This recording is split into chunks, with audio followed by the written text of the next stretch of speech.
Bonjour à tous, bienvenue à chacun d'entre vous. Je salue les habitués, ceux qui sont de passage parmi nous, ceux qui se retrouvent régulièrement avec nous.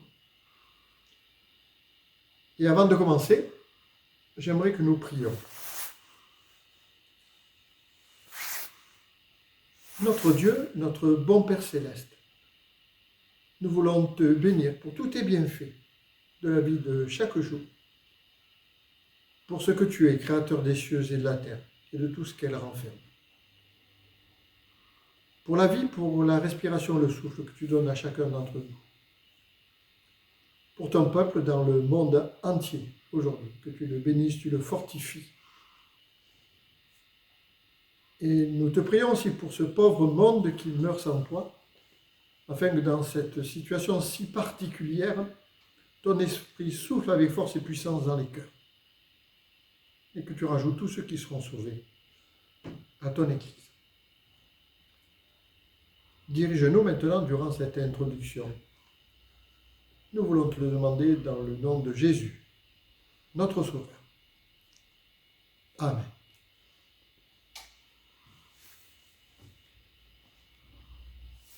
Je voulais vous inviter à lire 3 textes dans le livre des psaumes. Et nous allons commencer par le psaume numéro 1.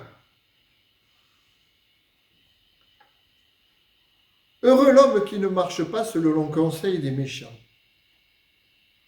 qui ne s'arrête pas sur la voie des pécheurs, et qui ne s'assit pas en compagnie des moqueurs, mais qui trouve son plaisir dans la loi de l'Éternel et qui la médite jour et nuit. Il est comme un arbre planté près d'un courant d'eau qui donne son fruit en sa saison et dont le feuillage ne se flétrit point. Tout ce qu'il fait lui réussit. Il n'en est pas ainsi des méchants, ils sont comme la paille que le vent dissipe. C'est pourquoi les méchants ne résistent pas au jour du jugement, ni les pécheurs dans l'assemblée des justes. Car l'Éternel connaît la voie des justes, et la voie des pécheurs mène à la ruine.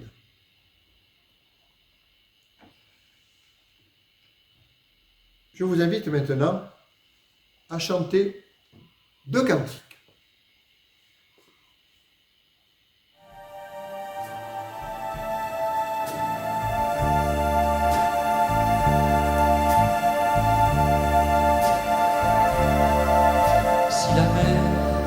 Se déchaîne, si le vent souffle fort, si la barque t'entraîne, n'aie pas peur de la mort. Si la barque t'entraîne, n'aie pas peur de la mort. Il n'a pas dit que tu coulerais, il n'a pas dit que tu sombrerais, il a dit allons de l'autre bord, allons de l'autre bord. Écoutez, écoutez.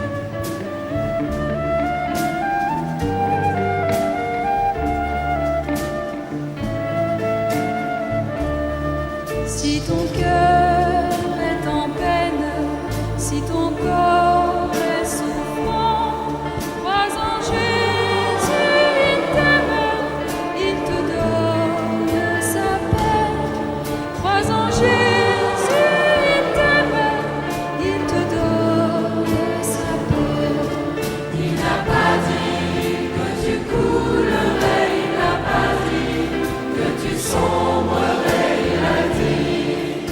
allons de l'autre bord.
déchaîne, si le vent souffle fort, si la peur t'entraîne, n'aie pas peur de la mort, si la mort, n'aie pas peur.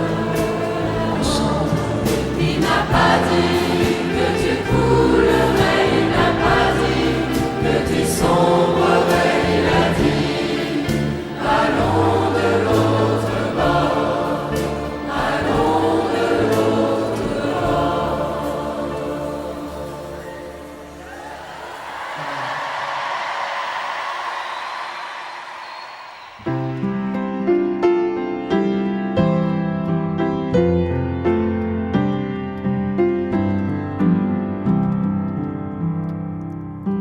Entre tes mains, j'abandonne tout ce que j'appelle mien.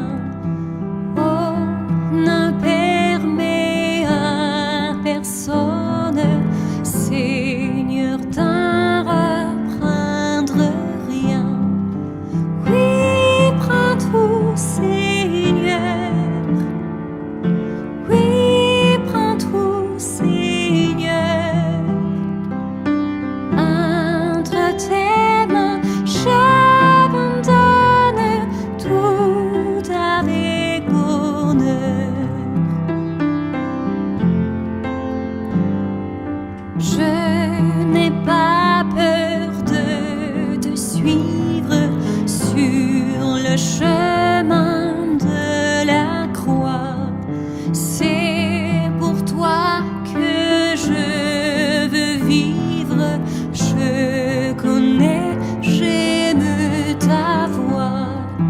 Oui, prends tout, Seigneur. Oui, prends tout, Seigneur. Sans rien garder, je te livre tout avec bonheur. Tu connais mieux que moi-même tous les besoins de mon cœur. Et pour mon bonheur suprême, tu peux me rendre vainqueur. Oui, prends tout, Seigneur.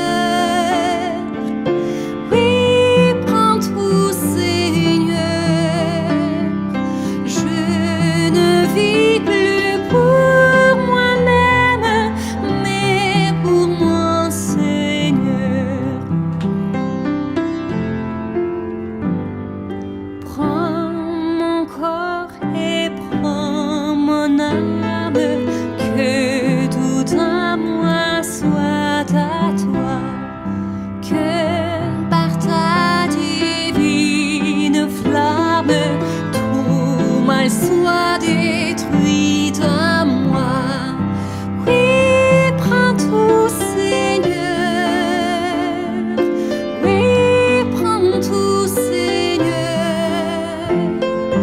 Prends mon corps et prends mon âme, règne sur mon cœur.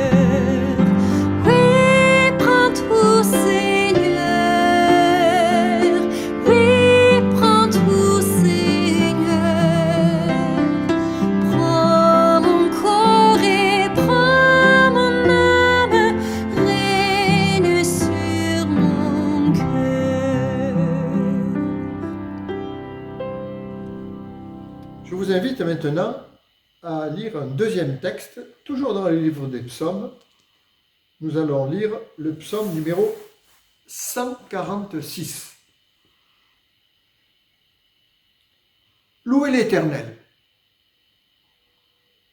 Mon âme loue l'Éternel, je louerai l'Éternel tant que je vivrai. Je célébrerai mon Dieu tant que j'existerai. Ne vous confiez pas aux grands, aux fils de l'homme, qui ne peuvent sauver. Leur souffle s'en va. Ils rentrent dans la terre, et ce même jour leurs desseins périssent. Heureux celui qui a pour secours le Dieu de Jacob, qui met son espoir en l'Éternel, son Dieu. Il a fait les cieux et la terre, la mer et tout ce qui s'y trouve. Il garde la fidélité à toujours, il fait droit aux opprimés, il donne du pain aux affamés. L'Éternel délivre les captifs. L'Éternel ouvre les yeux des aveugles, l'Éternel redresse ceux qui sont courbés. L'Éternel aime les justes. L'Éternel protège les étrangers, il soutient l'orphelin et la veuve, mais il renverse la voie des méchants. L'Éternel règne éternellement. Ton Dieu ô Sion subsiste d'âge en âge. Louez l'Éternel. Et je vous invite maintenant à chanter 2 cantiques.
Jésus, me voici devant toi,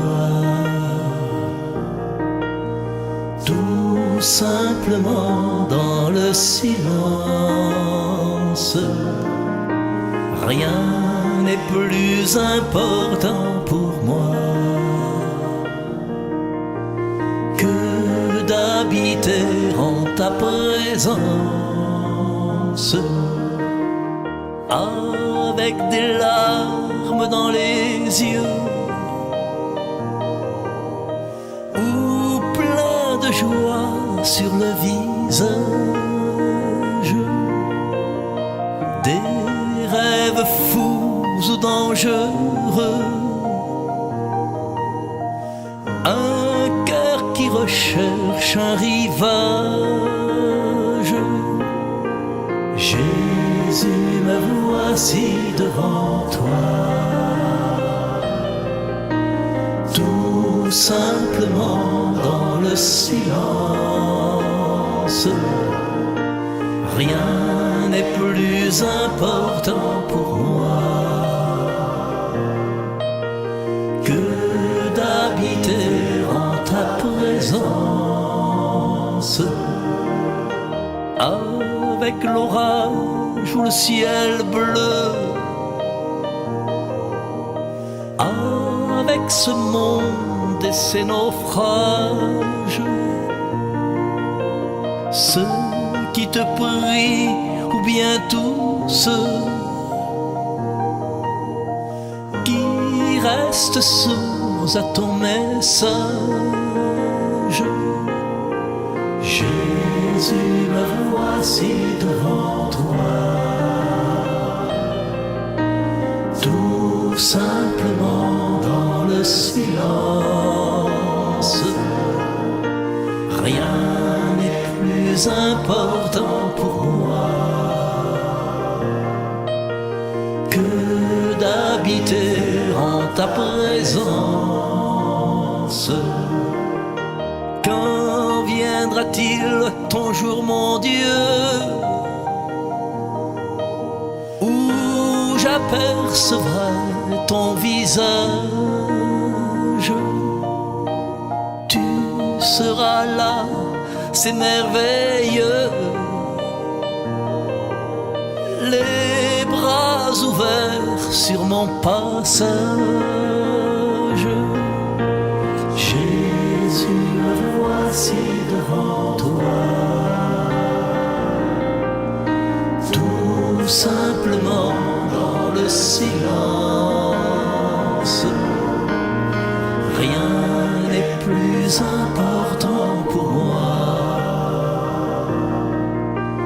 que d'habiter en ta présence.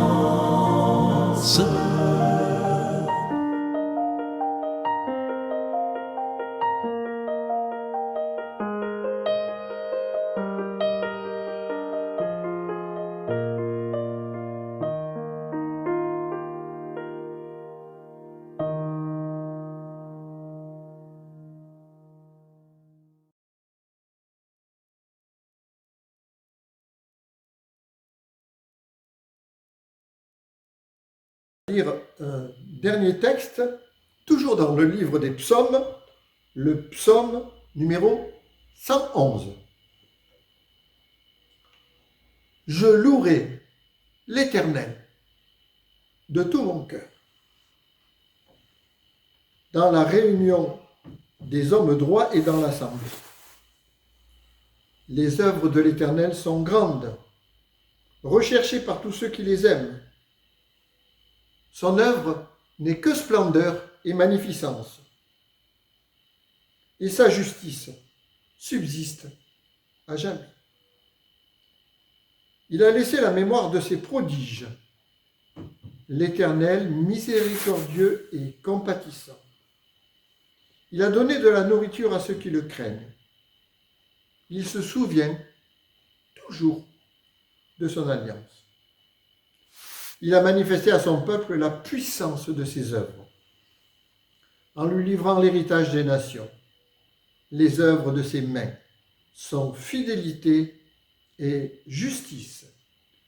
Toutes ses ordonnances sont véritables, affermies pour l'éternité, faites avec fidélité et droiture. Il a envoyé la délivrance à son peuple. Il a établi pour toujours son alliance. Son nom est saint et redoutable. La crainte de l'Éternel est le commencement de la sagesse. Tous ceux qui l'observent ont une raison saine. Sa gloire subsiste à jamais. Et nous terminerons ce temps d'introduction par le chant de 2 cantiques.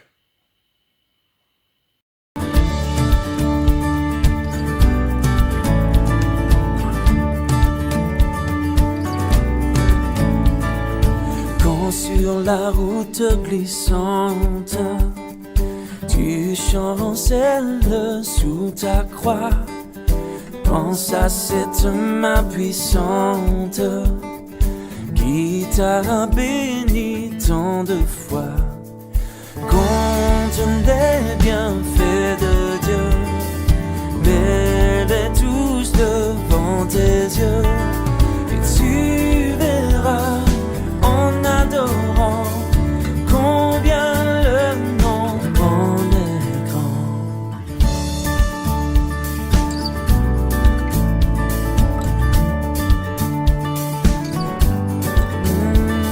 Si tu perds dans le voyage plus d'un cher et doux trésor, pense au divin héritage qui là-haut te reste encore. Compte les bienfaits de Dieu, mets-les tous devant tes yeux, et tu verras en adorant combien le nom en est grand. Compte les bienfaits de Dieu, mets-les tous devant tes yeux, et tu verras en adorant combien le nom en est grand.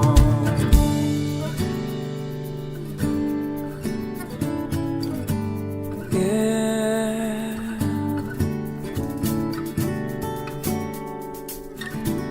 Compte les bienfaits.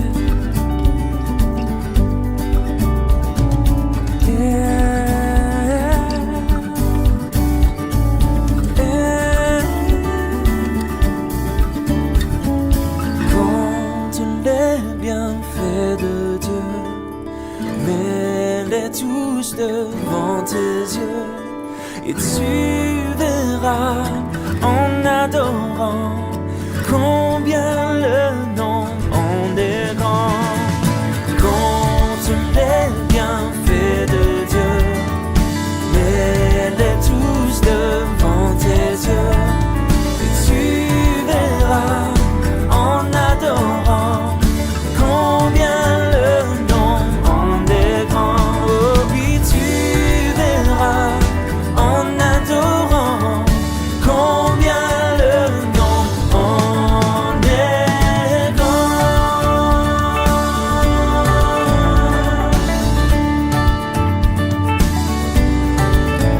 Compte les bienfaits, compte les bienfaits de Dieu.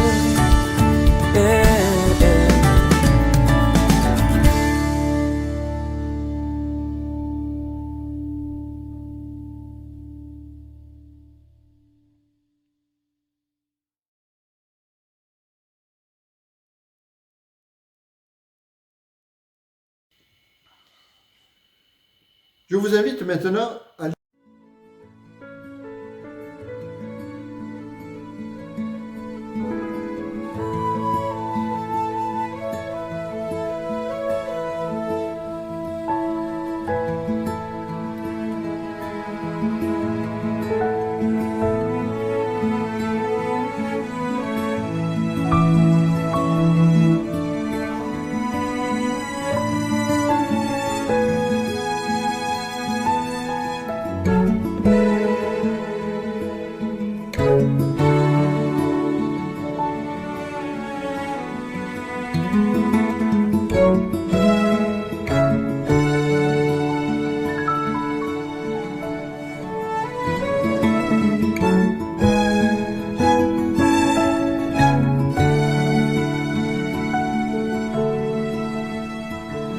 Dieu tout-puissant, quand mon cœur considère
Nous voulons maintenant prier avant d'écouter la parole de Dieu.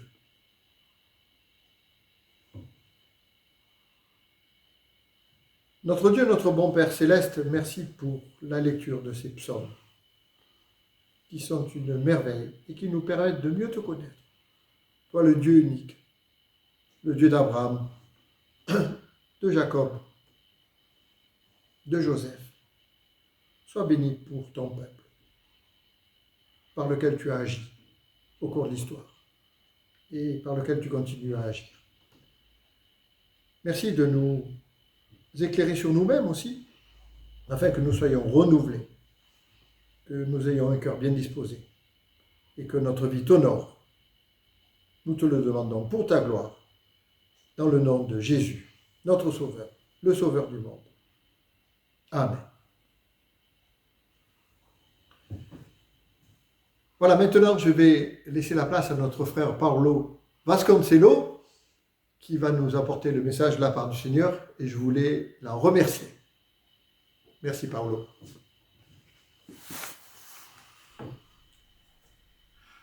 Que la grâce et la paix vous soient données de la part de Dieu, notre Père, et de Jésus-Christ, notre Seigneur. Je voudrais lire deux textes dans le livre du prophète Ésaïe. Le premier, Ésaïe chapitre 1, versets 1 à 8. Prophétie d'Ésaïe, fils d'Amoth, sur Juda et Jérusalem, au temps d'Osias, de Jotham, d'Akas, d'Ézéchias, roi de Juda. Cieux, écoutez, terre, prête l'oreille, car l'Éternel parle. J'ai nourri et élevé des enfants, mais ils se sont révoltés contre moi. Le bœuf connaît son possesseur, et l'âne la crèche de son maître. Israël ne connaît rien. Mon peuple n'a point d'intelligence. Malheur à la nation pécheresse, au peuple chargé d'iniquité, à la race des méchants, aux enfants corrompus. Ils ont abandonné l'Éternel, ils ont méprisé le Saint d'Israël. Ils se sont retirés en arrière. Quel châtiment nouveau vous infligez quand vous multipliez vos révoltes? La tête entière est malade et tout le cœur est souffrant. De la plante du pied jusqu'à la tête, rien n'est en bon état. Ce sont que des blessures, contusions et plaies vives. Maintenant, je voudrais lire aussi Ésaïe chapitre 6, versets 1 à 8. L'année de la mort du roi Osias, j'ai vu le Seigneur assis sur un trône, très élevé, et le pan de sa robe remplissait le temple. Des séraphins se tenaient au-dessus de lui. Ils avaient chacun 6 ailes, 2 dont ils se couvraient la face, 2 dont ils se couvraient les pieds, et 2 dont ils se servaient pour voler. Ils criaient l'un à l'autre et disaient « Saint, Saint, Saint est l'Éternel des armées. Toute la terre est pleine de sa gloire. » Les portes furent ébranlées dans leurs fondements par la voix qui retentissait, et la maison se remplit de fumée. Alors je dis, malheur à moi, je suis perdu, car je suis un homme dont les lèvres sont impures. J'habite au milieu d'un peuple dont les lèvres sont impures, et mes yeux ont vu le roi, l'Éternel des armées. Mais l'un des séraphins vola vers moi, tenant à la main une pierre ardente qu'il avait prise sur l'autel avec des pincettes. Il en toucha ma bouche et dit, « Ceci a touché tes lèvres. Ton iniquité est enlevée et ton péché est expiré. » J'entendis la voix du Seigneur disant, « Qui enverrai-je et qui marchera pour nous ?» Je répondis, « Mais voici, envoie-moi. Dans le premier texte que nous avons lu tout à l'heure, le chapitre 1, Dieu montre au prophète la triste et terrible situation que le peuple de Dieu traversait. Il est dit qu'ils se sont révoltés contre Dieu, qu'ils ont tourné leur dos à Dieu, qu'ils étaient chargés d'iniquité, qu'ils ont méprisé le Saint d'Israël, qu'ils ont abandonné l'Éternel, qu'ils se sont retirés en arrière, de la plante du pied jusqu'à la tête, rien n'est bon état. Frères et sœurs, je crois que nous vivons aujourd'hui à une époque qui ressemble beaucoup à celle du temps du prophète Ésaïe. Nous vivons une période sans précédent dans l'histoire de l'humanité. L'anxiété, le manque de confiance, le manque d'autorité, l'inversion des valeurs, l'immoralité, l'apostasie, où Dieu est complètement banni de la société, guerre, tremblement de terre, et maintenant cette épidémie qui met le monde à genoux. Que fait le prophète devant cette triste réalité? Ésaïe cherche Dieu, il va au temple pour ouvrir son âme et invoquer la présence de Dieu, le Dieu d'Israël. Et c'est là dans le temple que Dieu visite puissamment le prophète dans une vision extraordinaire, décrite dans le chapitre 6, versets 1 à 8, que nous avons lu.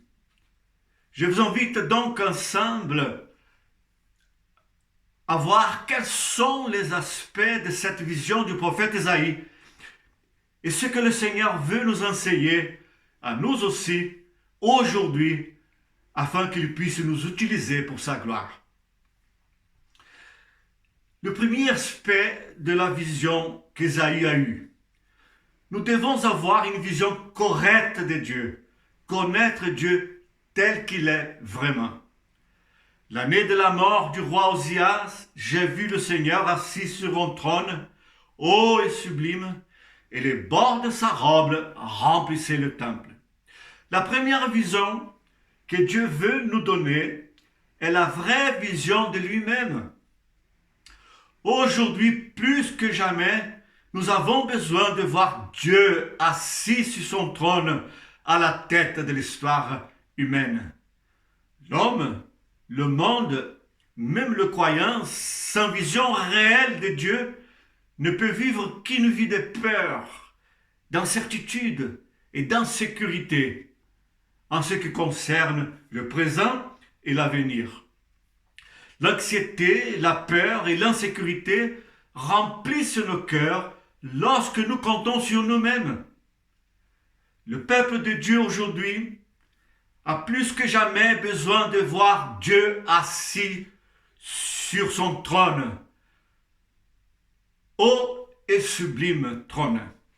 Dans ces derniers temps où tout exalte l'homme et ses actes, et même chez les croyants, nous sommes tentés à regarder les solutions humaines. Et c'est exactement ce qui provoque toutes sortes de peurs et d'insécurité.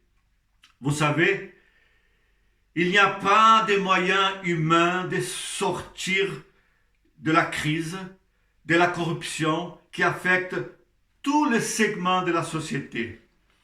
Il n'y a pas de voie humaine pour sortir de la décadence politique, car il y a aujourd'hui une crise de confiance comme aucune autre auparavant.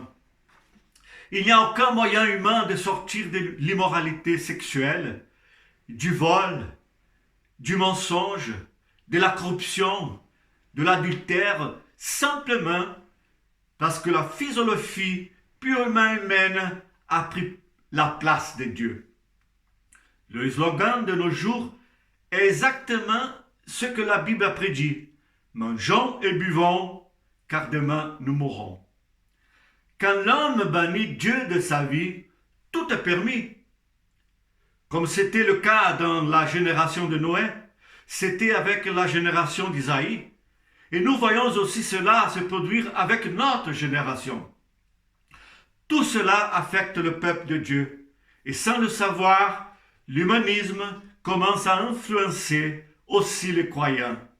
Nous sommes appelés, frères et sœurs, à influencer et à ne pas être influencés. Nous sommes appelés à être la lumière du monde et le sel de la terre. Mais pour cela, nous devons avoir la vision que Dieu est sur son trône. Il règne, il est souverain. C'est lui qui dirige nos vies. Rien ne se passe ou ne se passera sans sa volonté. Tout contribue pour le bien de ceux qui aiment Dieu. Même les disciples de Jésus ne pouvaient pas accomplir leur mission à laquelle Dieu les avait appelés sans qu'ils aient une vision correcte et réelle de Jésus-Christ en tant que Seigneur, en tant que Sauveur, Roi de l'univers. C'est pourquoi Dieu a permis cette tempête où leur petit bateau était presque englouti par les vagues. Et là, à un moment critique, au milieu de cette tempête, le Seigneur Jésus s'est révélé à eux comme le roi de l'univers, maître de la terre et du ciel, le créateur du monde. Et c'est également révélé à eux le Dieu Tout-Puissant, guérissant les aveugles, les paralysés, les lépreux, chassant les démons et même ressuscitant les morts. Le prophète Ésaïe ne pouvait pas non plus remplir sa mission avant de savoir et de voir de ses propres yeux que Dieu est souverain et qu'il est assis sur un trône haut et sublime et qu'il règne. Lorsque nous avons une vraie vision, une réelle vision de Dieu, nous sommes prêts à être un instrument entre ses mains pour ceux de notre génération. Un deuxième aspect, une autre vision importante que nous devons avoir de Dieu, si nous voulons être une bénédiction entre ses mains, c'est important d'avoir une vraie vision de l'être humain. C'est une consonance logique de la vision de Dieu. Quand nous avons une vraie vision de Dieu, cette vision de Dieu produira en nous une vraie vision de l'être humain.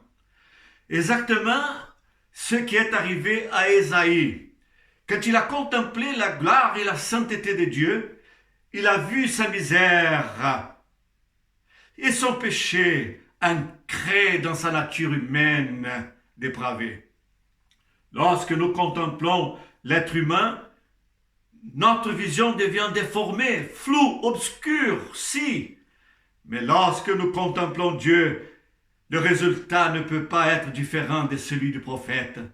Le verset 5 se lit comme suit. Alors, je dis, hélas, je suis perdu, parce que je suis un homme de lèvres impures, et que je vis au milieu d'un peuple aux lèvres impures, et que mes yeux ont vu le roi, le Seigneur des armées. Quand nous avons une vraie vision de Dieu, pour contempler Dieu tel qu'il est, nous arrivons rapidement à la conclusion que nous ne sommes rien, que l'être humain n'est rien. Et il est impressionnant de constater aujourd'hui que le culte de l'homme, le soi-disant humanisme, a occupé le centre de notre attention.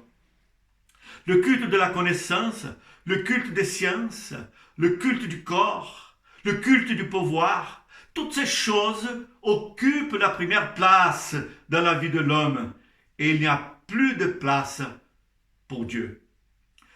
Ces derniers jours, l'humanisme est devenu si fort que même les croyants se sont laissés influencer par lui. Aujourd'hui, nous employons les mêmes idées, les mêmes outils employés par l'humanisme et petit à petit nous introduisons dans nos églises. Aujourd'hui, on pense déjà que pour faire face à un monde si fort, nous devons utiliser les mêmes armes que le monde. Mais la pensée divine est complètement opposée à celle de l'homme. Dieu le démontre quand il dit « Mes pensées ne sont pas vos pensées, mes voix ne sont pas vos voix. » Dans la méthode divine, c'est un jeune homme qui tue un géant. C'est avec l'ajout d'un âne que Samson tue 1000 hommes. C'est avec un bâton que le peuple de Dieu est libéré de l'esclavage d'Égypte. L'apôtre Paul dira plus tard, Dieu a choisi les choses folles de ce monde pour réconforter les sages. Dieu a choisi les choses faibles du monde pour réconforter les forts. De nos jours, Dieu cherche des hommes, des femmes faibles, fragiles, car la puissance de Dieu s'accomplit dans nos faiblesses. En effet, quand nous avons une vraie vision de Dieu, comme celle du prophète Ésaïe, nous nous rendons compte de notre misère, de notre péché, de notre petitesse. Mais la Bible dit que Jésus-Christ a été fait sanctification et il nous sanctifie parfaitement. Quand nous avons une vraie vision de Dieu, nous constatons que nous sommes insensés. C'est vrai, mais Jésus est devenu sagesse et il a le pouvoir de nous rendre sages pour le salut.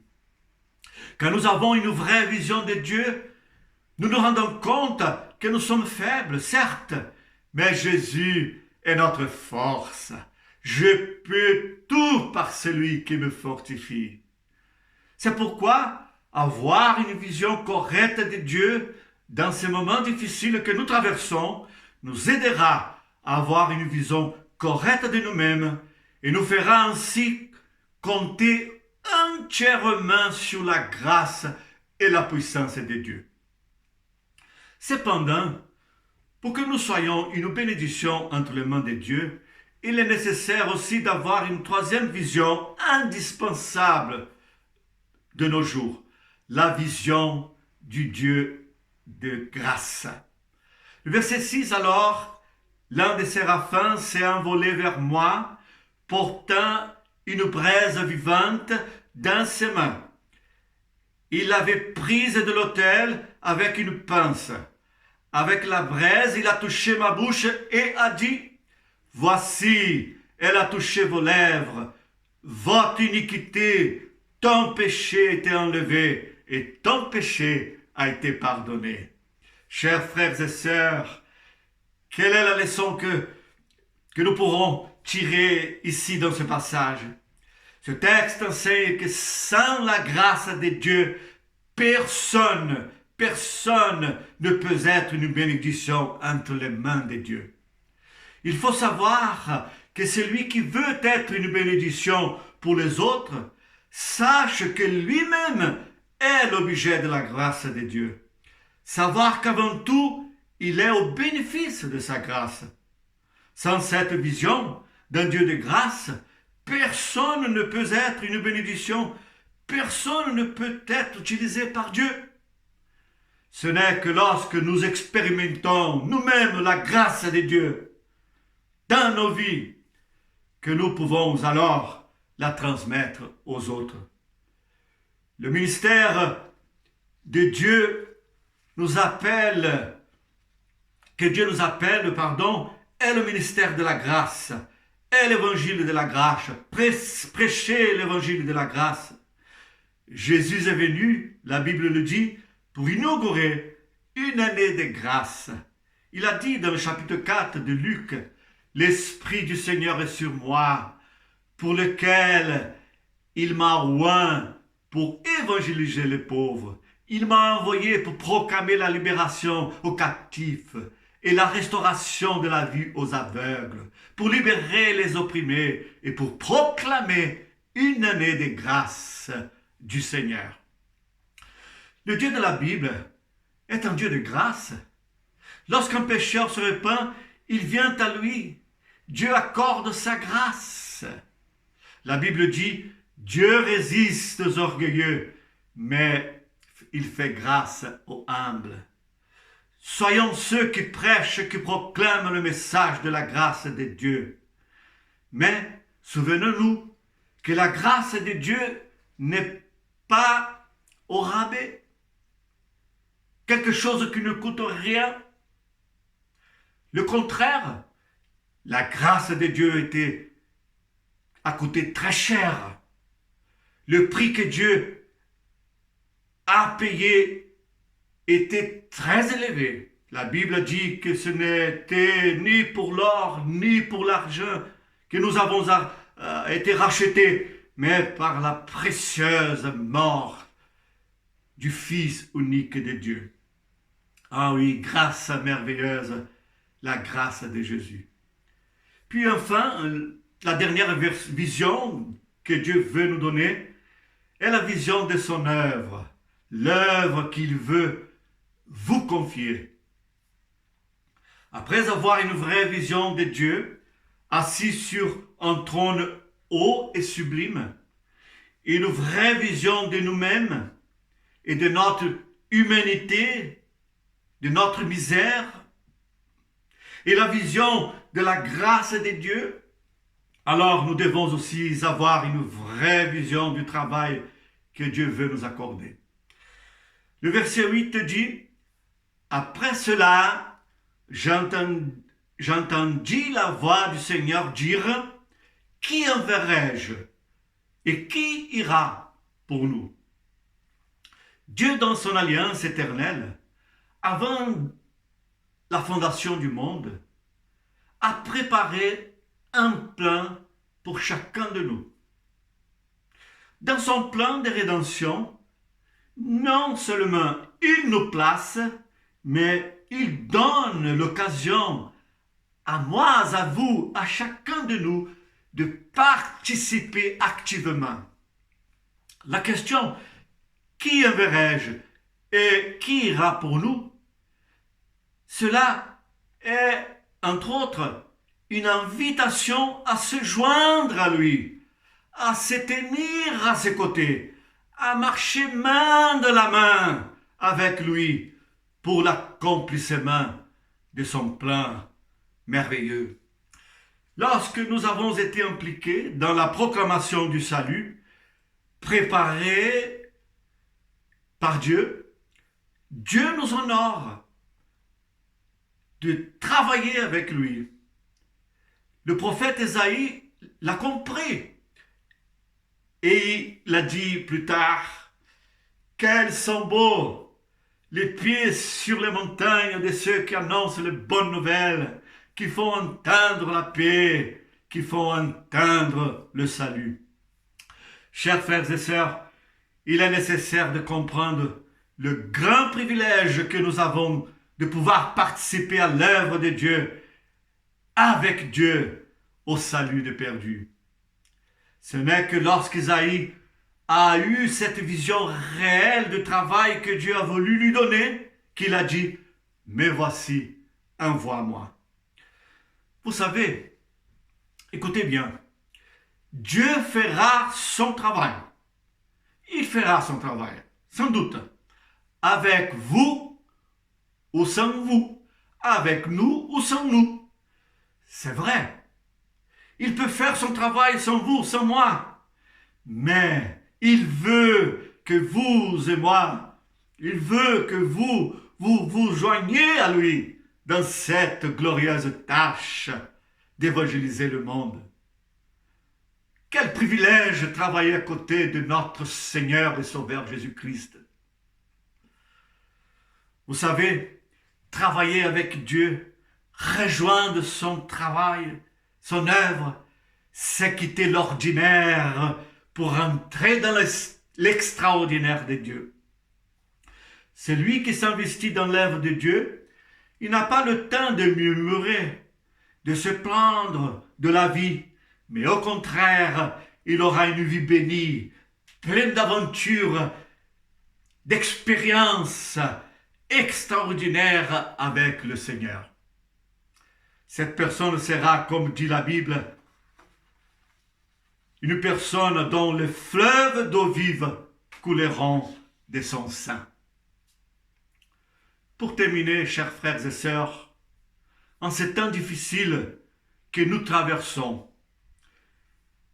nous avons besoin d'avoir une réelle vision de Dieu, de ses attributs, de sa personne, de savoir qu'il règne, qu'il est assis sur un trône, haut et sublime, qu'il est souverain, maître de la terre et du ciel, qu'il est juste, qu'il est saint, qu'il règne et il contrôle tout.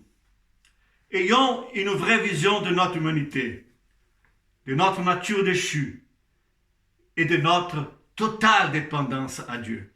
Ensuite, saisissons cette occasion opportune où l'épidémie ne cesse de grandir, où les gens ont peur, où les gens se posent des questions pour témoigner, pour les encourager, pour faire la différence là où Dieu nous a placés. Frères et sœurs, que Dieu nous aide et que Dieu nous bénisse. Amen. Nous allons prier. Prions.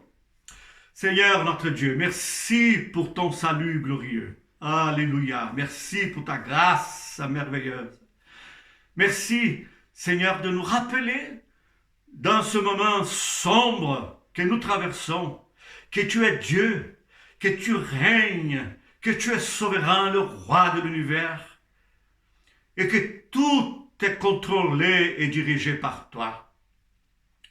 Nous avons bien compris que sans toi, nous ne pouvons rien faire.